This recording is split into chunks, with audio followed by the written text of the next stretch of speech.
Hello, hello, hello. We just got done watching 2007's David Cronenberg's Eastern Promises. And I have it on good authority that this was 6/8's first Cronenberg film, although that might Sure. not be a good thing because it's probably the least Cronenberg film I have ever seen. But yeah, Actually, very quickly, this review will contain spoilers. And go to the time on screen to skip everything and just go to the whether you should watch it or not. Anyway, what did you think? Man, it's gonna be spoiled. That's unacceptable. Unacceptable. Um, I found Eastern Promises to be a very fun to watch movie.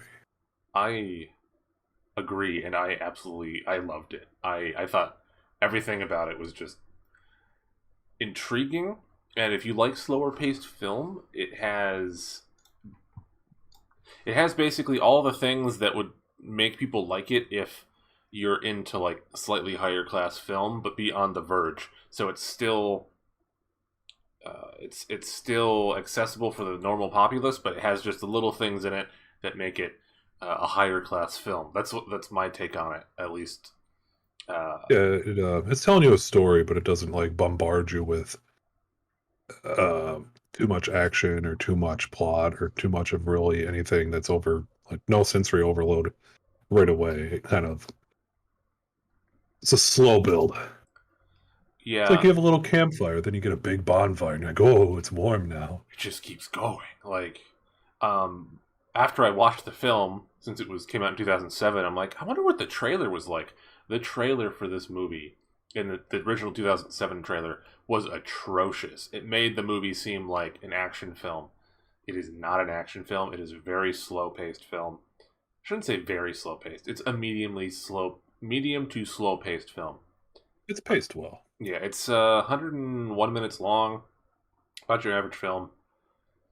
But I loved it. What do you think of the story? Like, It's intriguing. I mean, it kind of follows a couple of the mob slash gangster.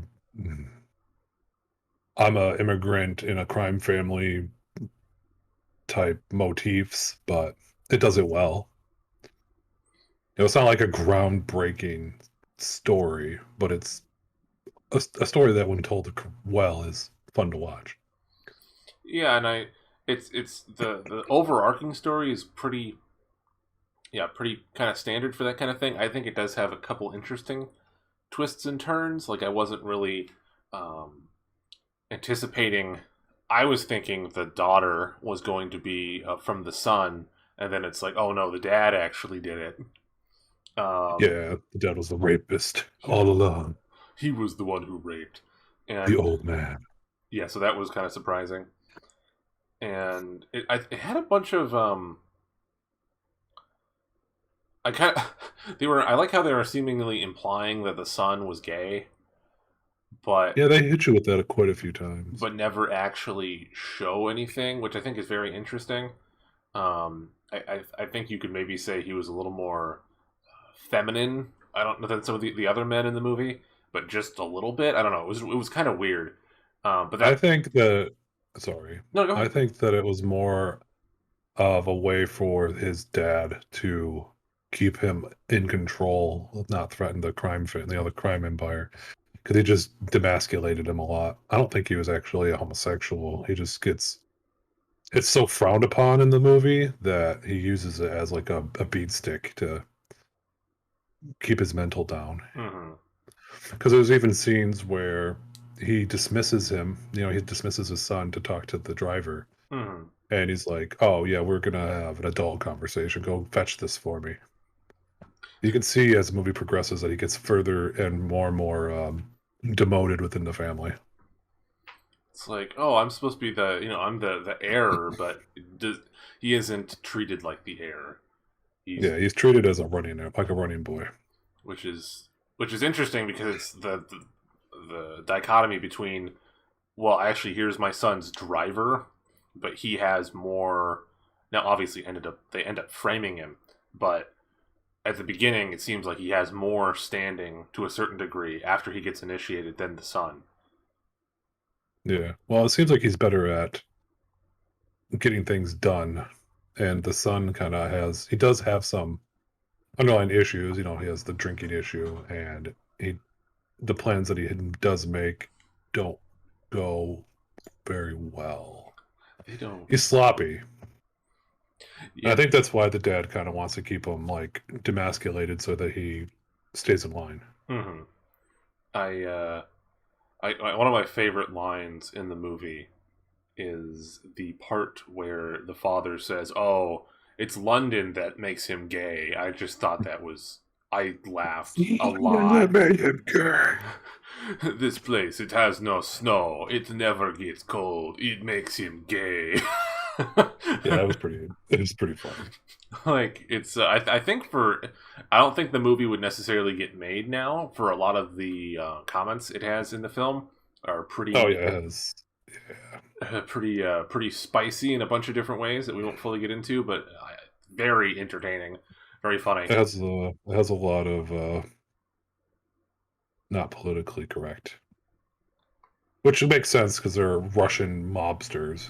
Yes, So I mean, and and who trade in children. true. And oh, actually, another part of this is the movie has. I almost think that. Sorry, there was a really loud car that just went by. I almost think there was a mirroring with the two seemingly almost sex scenes. I mean, like obviously at the beginning of the film, you have a legit sex scene in which the son forces the driver to have sex with a prostitute in front of him to prove that he's not gay. Mm. But then at the end, when you have the bath fight scene, I almost feel like in a weird way that's almost a sex scene, but just it framed differently. Obviously, it's a fight and he kills two people, but you know the scenes in film that are like other scenes are interesting. Like in Alien, the scene with the face hugger is kind of like a rape scene almost. I don't know if that makes any sense. It just popped in my head that I don't know what they'd be comparing, but those two scenes seem connected somehow. I'm not really sure how, but they seem that way. I don't know. Um, but one thing that I felt like that really stuck out with this film, and I would love to know if you agree, is that the acting was top notch from pretty much everyone. So that acting was very, very good. Yeah, I I can't. don't think they had a bad actor. Yeah, I was Maybe the grandma or aunt or whatever she was. I think she was my least liked character. true, but she's also not in the film very much. I know she's like an auxiliary character, but that's the only one I can think of that I feel as if was meh. And you only get her for like maybe 8 minutes in total of the film. Yeah, So I mean, that's a good sign. yeah, the acting was really good. I think my favorite character was actually the uncle who was supposedly in the KGB. That was very. I found his character to be very interesting. Ex KGB. I was in the auxiliary. I don't know what you're talking about. I found his character to be very entertaining. But yeah, the acting, I can't think. Vigo's acting, Vigo, however you're supposed to say his name, Vigo's acting was very, very good. And I would love to know if they used a stunt double for that bath scene, which is obviously, I'm assuming, pretty famous as a fight scene that has so much male nudity in it. What's funny is that I'm pretty sure I saw that scene as a kid, and I'm like, okay, I'm pretty sure there's a scene in this movie you see his penis, and I just did not remember at all that it was that intense of a fight scene. I'm like, Well, oh, alongside that one, you were mentioning there's like some parallels to the violence of the rape scene in the beginning, and then the correlation between the fight scene, and they're both kind of like, I don't know if I would use sexual in nature, but they're both definitely intimate in nature yes, I was just about to use that word. because of it's interesting because the weapons that they used in the fight are these little hooked bank looking, I don't know what that's called, I but they're like a think they're. curved knife. I could be totally wrong. I think those are called karambits. I have, it could be, I have no idea, but it's interesting because it's a penetrating weapon. So to go along with what you're saying, it's done in both scenes. There's a Body penetrating. mutil well, there's body mutilation in both things, which kind of fits the That's true. Cronenberg's Yeah, motif. that's definitely true. And I actually found the most disturbing scene of the film to be the opening scene. I don't know if remember because it happened so quick. But he has the guy has his like autistic son slit the guy's throat at the very beginning of the film, Yeah, they start you off at a very disturbingly violent note. and I like that because it kind of sets the tone, but also it's a little deceiving because I would say the film kind of all the like Cronenbergian stuff is kind of at the beginning with the throat slitting and then him dismembering the fingers, and then at the end, and not the bath scene at the end with the fight is very. I wouldn't even call it Cronenbergian. It's super meh, but it's like the violence is all in the beginning and the end, which is and you just That's pretty true. I mean, that's pretty true. There's well there's other things that fall in the category of violence, but it's not like the rape was violent, but it's more in the middle. yeah. When does this happen at the end or like the middle when the autistic child from the beginning gets killed? Um, I think it's right before, like, if you divided the movie in the fourths, it's right at the end of the second, like, right before the middle. Because also, that's where you start to find out that he's working for the police, because he does, like, the thing where he sends the body floating down, yes. Oh, I and it's like love that. it's like he's sending them messages without them knowing, which was pretty ingenious. Yeah, I love how he tells that guy. He's like, "Oh yeah, if you throw a body here, it will just stick underneath." But it does the opposite of that because he wants the police to find the body, and then he puts a note on it, which is hilarious. Yeah. Yeah, I loved that. I thought that was really really clever. And then you The don't find out until the main character is actually working to become a member of the Russian mob in London, but he's working with the um, Scotland Yard, mhm. and you don't find that out until probably more than halfway through the movie. I say it's probably like in the last quarter, or like at the beginning of the last quarter, at the end of the third quarter. Yeah, and it's very intriguing to see. A lot of the stuff that he's doing makes a lot more sense. You're like, oh, it's putting it together, and the slight tinges of it being a love story, I think, are kind of interesting between the main female character and the main male character. I can't remember her name at the moment, and I find it interesting the closing scene where they show. I'm assuming he's ascended and he's the boss now. He's just sort of sitting there smoking, and whether he's happy with the choices he's made because it kind of seems like they were setting it up with, oh well, he's going to become the boss, whether he's becoming the boss for himself or because he actually wants to do it for the FSB Yeah, is, it's hard to tell. yeah, which I think that's really cool. And then And yeah, go ahead. I was just gonna say her name is Anna Ivanova Kitrova. It's it's Anna now. It's just Yeah. Anna. Yeah, that's interesting, and that like maybe at the last scene with the baby, he could have chosen to walk out of it, but he I decides. really like that scene. Yeah, like he's and the scene where he's like fighting with the director guy, and he's like, "I got the tattoos. I'm not leaving. Right. I got them. I got my chance." Well, he was saying that there would be a waste to pull the whole thing because he's so far in. Hmm. Yeah, that's which is would I be don't true. think you still don't really at the end of the movie know if he's fully into this for the sake of bringing down the organization, or if he's going to use the police as a puppet regime, kind of as he does take control of the Russian mob Which is in awesome. London. Yeah, you don't know, and I'm like, that's really kind of fascinating to me. I Yeah. also really enjoyed the scene where he is getting his Russian tattoos or marks or whatever they're calling. I know they're tattoos, but they had a name for them. Hmm. The stars that they use, like they make a point to bring out the oldest, ricketyest looking tattoo machine gun that, that I think I've ever seen, and it's like a ceremonial. They bring in all the people, and it's like Godfather-esque, and they're like, "Come from the four corners, let us come together." It's like Also, Lord of the Rings ass. it is actually kind of like that, which is pretty funny. It's like the council. It's like the council. Instead of a ring, Like they give him a tattoo on his knee. three tattoos to rule them all. One tattoo to find him. And that scene in there where they're caught going back and forth, and he's like, "Your mother was a whore, and your dad was a stupid retard for working for the government. Don't you agree?" And he's like, "Yes." And the other guys are just kind of shocked that the one guy Mom's would would be, yeah. that was a good scene. Yeah. I'm like, oh, it's pretty funny. Yeah, I can't think of anything else to say about the story other than I absolutely loved it. I thought the story was really good, and really well done. Yeah, it's the Russian equivalent of The Godfather. Um, Kind of correlating with that, the music was used masterfully.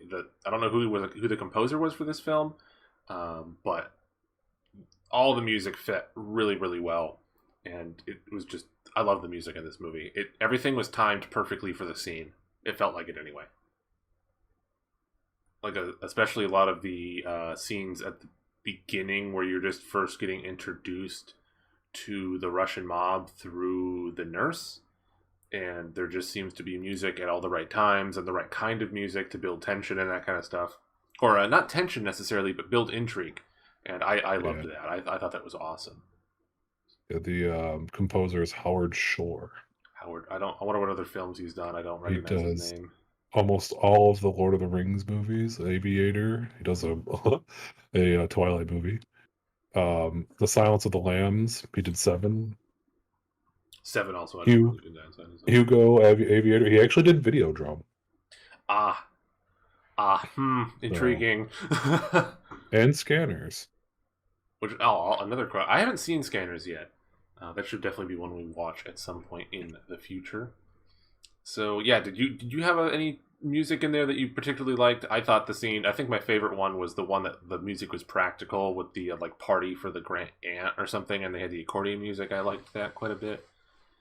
Yeah, Um, I feel the music means more to you than it does me. I can't really think of any outstanding point where I'm like, oh, this makes me happy. or, But yeah, I get what you're saying. Yeah. To move on from that, how did you think the movie was shot? oh, I enjoyed it. Again, that's another technical aspect that's not as I'm not as well developed in, but I enjoyed the transitional scenes that they used, and like some of the panning they used was cool. And then I liked the scene where he gets the diary, and they kind of like pan out into the right a little bit, and he puts the diary into this like golden vase and pours liquor or vodka on it and just lights it on fire. Oh, yeah, I forgot. And on top of that, like if you go a little bit further, they then show. I think they show Vigo's face through the flames of the diary, I which think you're right. Yeah, it's like a weird transitional. That's the one I could think of that stood out to me, and I was like, I know there's more, but that's the one I could think of. yeah, the I think the scene that I really liked the most was one of the end scenes where they convince the son to not throw the baby into the Thames, and then they're leaving. And that end scene where she's holding the baby and you see both of them walking down the alley just has a ton of depth to it, and I really enjoyed that scene a lot. It is a cool scene. Actually, that one is really cool. Well, also the bathroom or not the bathroom, the bathhouse scene where they're fighting. There's some cool like depth shots in there too. I for some reason I actually can't remember that one, but yeah, Well, because there's people in the steam room behind them as they're fighting. They're like hiding in the yes, corner. And then there's like a wall at one point that they throw the one guy through, and he's like bleeding. And then the other guy's like trying to get over there, and he shanks him. yeah. I For some reason I can't remember the fight scene very well, but yeah, I do remember a couple of the interesting scenes with the other people in the background, and yeah, that was also a really good shot, really good shots. Because we Um, were being distracted by Vigo's penis. his large dong energy. It was like it's like the Always Sunny in Philadelphia thing all over again. Oh, what's The, this? the Condom for my return, massive dong. the return of the king had his sword out. Oh no! Oh no! I wish I could remember what his sword's name was. Well, I can't um, remember. It's an elven sword, so it's curved. it's a little small, but Oh it's shiny. no! Sorry. So does this film remind you of anything else? Any other It film? does. I mean, obviously, we had discussed this beforehand, but like, it gives me a big Godfather vibes. but I feel like that's kind of cheating because it has a lot of. I feel like it was inspired by The Godfather. I can't prove that, but it has a lot of the same vibes. Even the hands and the the art for the beginning is similar to that, like the movie poster. Uh huh. But one of my favorite movies, Boondock Saints, it has a lot of similarities in just aesthetic and the overarching story of like good guys doing bad things to bad people to make something good is throughout both films. Yeah, that's one we're I definitely going would, to review because I have not seen that film. yeah, I love the Boondock Saints. We should again. You actually bought me that for Christmas, so I have no excuse. You have both. You have the Boondock Saints and the Boondock Saints 2, which the second one's not nearly as good, but the first one's very good. We will watch it anyway. I shouldn't say. So I was having a really hard time with this one because I haven't seen very many gangster films. That's one aspect of cinema that I'm not familiar with very much. I haven't seen The Godfather. I haven't seen Goodfellas. You haven't seen The Godfather? I have not. I know it's one of my greatest sins. That's a cinema sin, bro. It is a cinema sin, and so I was having a very hard time finding a movie that I felt like this was similar to, and I'm gonna kind of go out of my way and do kind of a cheap recommendation. Is just another Cronenberg film, which is Videodrome, which I need to go back and watch because the first time I watched it, I was bored in several places, and I was like, yeah, okay, I understand what you're trying to say. And it just seemed like it kept going, but I also watched like some extreme extended edition or something. So I kind of want to go back and watch the original theatrical release. But anyway, this reminds me, especially because of its style, very similar in style to Videodrome, and that's my recommendation for this film. So, the time has come again. The council must be adjourned and give this film a score. What, tall father, do you give Eastern Promises? Ooh, I'll give it a 4 and a heart. It's really good. He gives it a 4 and a heart. 4 and a heart. I'm going to give it a 4.5 without a heart. But obviously, I like Promises broken. Eastern Promises unfulfilled. Bonfire not lit. The West has spoken. The West has spoken. Yeah, 4.5 hearts. Very, very good. Very much enjoyed the film a lot. Yeah, I definitely recommend, definitely recommend you should watch. I'm surprised it has so few watches on Letterboxd. How many watches does it have? I don't have that up. 115,000. That is interesting to me. It's a Cronenberg movie. I feel like he has more of a following than that. It just seemed low for something that's this aged and prominent producer, director. Yeah, that's odd to me. I wonder I'll have to look up what his other films are like. So, in conclusion, do you have anything else to add? Any other little thing? Oh, no. Perfect. It was a good time. I enjoyed it. Just needed popcorn. Dude, we need to get a popcorn machine. True. So anyway, yes, I don't have any else thing to add. Go watch it. It's really good. So please like and subscribe so we can afford a popcorn machine. Yes. Please comment below. Like, comment, subscribe. Give us that sweet, sweet monetization, and we will buy a popcorn machine and make a video on it. We'll stream ourselves eating it. Anyway, thank you very much for watching. Hope you've enjoyed. Please give us your movie recommendations down in the comments below. And yes, have a lovely, lovely day.